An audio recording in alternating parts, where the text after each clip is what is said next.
主要这是我见过的最恐怖的童话故事了，将灰姑娘和灰月公主进行理科化，童话不再是童话，而故事将演变成为科学。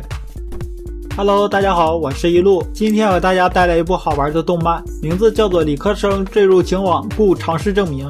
言归正传，回到工作中，上一次总动员的接吻，同时提升气氛、数值化之后，研究有了很大程度的进展。但是要拓展这项研究的话，则需要更多的数据，实验再次陷入僵局，所以需要从各个方面提出方案，以便寻找喜欢的证据。于是小邹提出，从童话故事的情景中找灵感，说不定会有灵光闪过，与证据相关的东西呢。将童话理科化，童话不再是童话，而故事将演变成为科学。有一位灰姑娘理科生，在她父母去参加舞会前，向她提出要打扫家里的卫生，但是她却说，目前由于他们奢侈的游玩，家里的财物出现了窘境。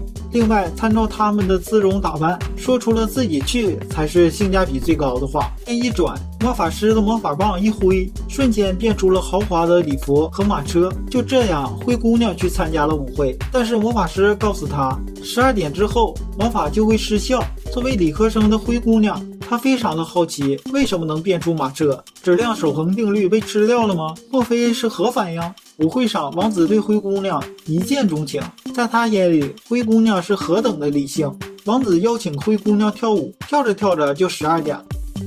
在格林治时间12点00分56秒前，灰姑娘必须离开，因为魔法师说的是12点钟声结束前，每次的钟声大约是 6.5 秒到7秒，一共响8次，所以才是56秒。逃跑的时候，灰姑娘著名的水晶鞋掉落在楼梯上，王子拾取水晶鞋是要找到灰姑娘，于是王子下令立即联络国家法医研究中心，彻底检查这只水晶鞋内侧，进行 DNA 鉴定，并且发布通告，要求全国的女性提供细胞样本。就这样，研究中心的工作人员忙碌了起来，首先从水晶鞋中分离出来脚趾，从中提取 DNA， 再来分析全国女性的细胞样本。经过不懈的努力，王子与灰姑娘在科技手段的加持下喜结连理，这正所谓是现代科学的胜利。不过这让小邹都不知道从哪里开始吐槽好了。这回理科生又有了新的研究方向，准备在夏季集训时通过测量催产素来展开新的恋爱实验。一旦开始恋爱，就会分泌出各种各样的荷尔蒙，其中有一样就是与喜欢的人接触就会分泌出来催产素，同时也被称为爱情荷尔蒙。这个通过肉体接触而产生的荷尔蒙会让人产生幸福感，降低血压，据说对健康也有效果，甚至有一种叫做接触治疗的治疗方法。当然了，不是和任何人接触都行，只有和喜欢的人接触才会产生催产素，所以只要检测催产素的分泌量，就能知道接触的对方是否是喜欢的人。催产素的分泌可以从唾液中测量出来，具体的实验方法就是在存储管里采集大约1毫升的唾液之后，受试者们尝试身体接触。但是身体接触又要怎么做呢？冰室和雪村经常的抱在一起，接触面积越大效果越好，两个人都兴奋了起来，不知道自己为什么会有强烈的幸福感，心神变得宁静。难道这就是传说中的荷尔蒙吗？一股舒畅感流遍全身。是的，催产素充沛泛滥，如同火山爆发喷射出来的火焰，真是不得了的催产素，全身都充满了催产素。这两个人是不是傻了？实验室里的人全都沉溺在催产素的欢乐之中。这时老师的客人来了，他是回来看母校的，之前和季田学姐在这个实验室里一起待过，看来他也不是个一般人啊。在他听说雪村和冰室的研究课题之后，他也非常的感兴趣。冰室和雪村为小红帽学姐介绍到他们研究的课题是发现喜欢的一般条件，为此正在寻找喜欢的证据。总之，喜欢涉及到多个方面，但是只要继续调查和实验，说不定就能找到共通的证据。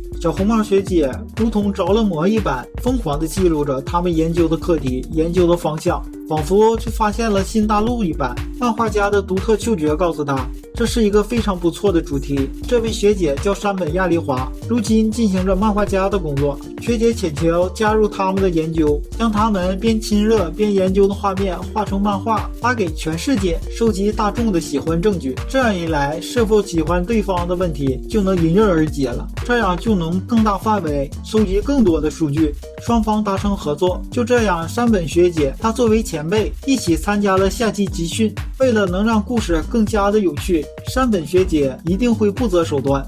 万众期待的冲绳集训终于开始了，南方岛屿的太阳正在呼唤着他们。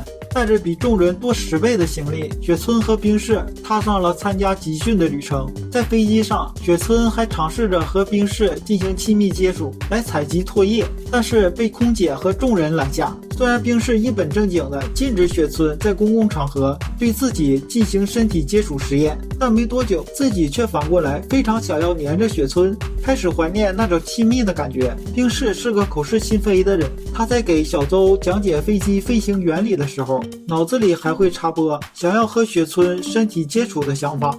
这次山本学姐为了漫画也是下了血本，原本学校不可能订如此豪华的酒店给他们，是山本学姐补的差价。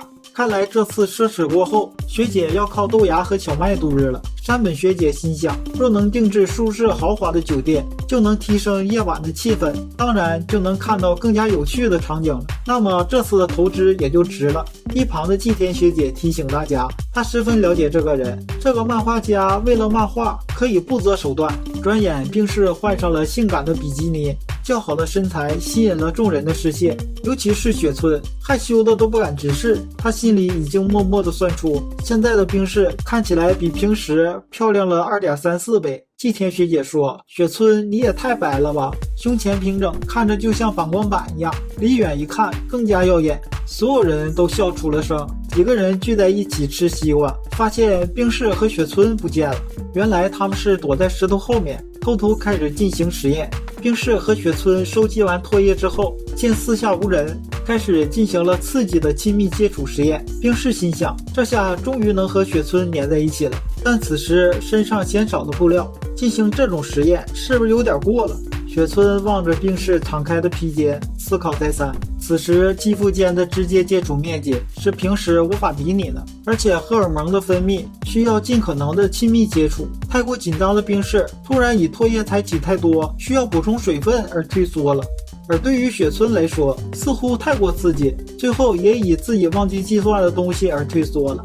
雪村惊喜地发现，躲在石头后面的吃瓜4人组，于是5个人一起思考如何接触才是接触面积最大的体位，各种接触面积大、高难度、奇怪的姿势全都被想出来了。第2天，在小周发表论文前，他紧张的不要的，不敢在那么多的人前进行演讲，信心完全都没有了。马上就要轮到小周上场，雪村也替他着急，想让他振作点。雪村只好抱住小周，正巧被冰室撞见了，冰室生气的走开了。我是一路，今天就讲到这里，我们下一部分见。欢迎点赞、订阅、留言、分享，谢谢大家。